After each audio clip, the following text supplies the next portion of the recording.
Ooh, that looks tasty. Welcome, folks. Today the Hungry Gamer is back with another mini review, and today we're talking about Tribes: Dawn of Humanity. And this is a game that I've been holding on to for quite some time, and for various reasons I just couldn't get it to the table to get it finally played enough, even though it was one that I would be looking at on my shelf and say, gosh, I really want to play that. I really want to play that. And I just couldn't do it. It took forever. And then, of course, with the pandemic and all that, even longer. But finally, I have it. I have it done. I've gotten to play it through. And what Tribes is it is a Eurogame, Civ-style game, but very, very light. Like, you are developing technologies and stuff as you go up your various tracks. Of course, a bunch of different tracks that you have. And you're trying to make your tribe the strongest tribe by the end of the game. Pretty simple. And so what's going to happen on your turn is you'll be selecting one of the various action tiles that are going to be lined up across the top of the board. And if you want the one that's furthest on the left, it's free. If you want one further along the right, you got to put shells down. And of course, if you take a tile that has a shell on it, you get those shells so you can skip things later. Pretty common Eurogame action selection mechanic.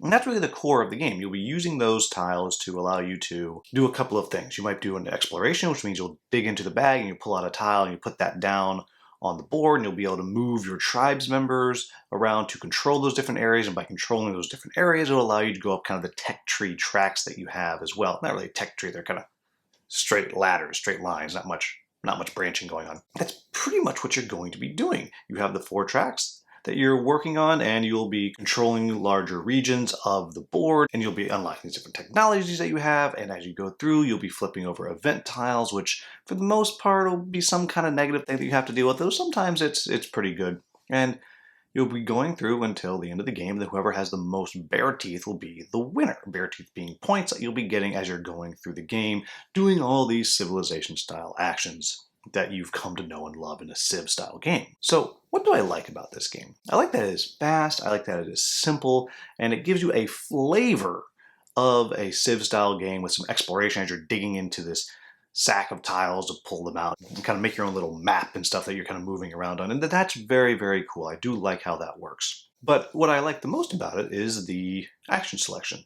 Again, it is a mechanic that has been out there, but it is a fun, clean, good mechanic as you're going through. When do you want to use your shells to get something better? When do you want to hold on to shells or maybe take an action that's not necessarily the best one, but it's got a bunch of shells on it, so you're going to use that later on. I think that is very, very fun to do and fun to play. But most importantly, I think that you're getting that flavor of a Civ-style game in an under an hour experience. And I think that's great. So what are my quibbles with the game? Well, there's not a ton of depth to it. You're not doing a lot of building of your technologies in I'm going to say a meaningful way. That sounds mean and pejorative, and I don't mean it that way, but you're not doing it in a way that's changing your tribe, really. You're not suddenly, we've developed fire, so now we can do all these things that the other tribes can't, and they better develop fire or develop the wheel or something so they can do stuff that we can't. It's nothing like that. And so you're not going to find that in this game. And really at its core, it is an action selection game with, you're bidding to get different tiles or putting your shells out there. And so it is pretty simple. And so if you're looking for something with a lot of meat to it, this is not going to be it. I also wish that there was more variety in the different tiles that you can advance and unlock in the different event tiles. There's not a ton of them. It would be nice if there was more. So if you're playing this game 10, 15, 20 times, you might feel like, oh, well, here's this one again.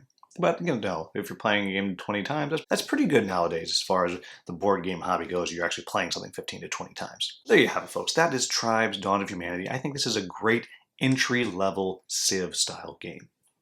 It is one that'll kind of help you figure out, oh, I kind of like these kinds of mechanics.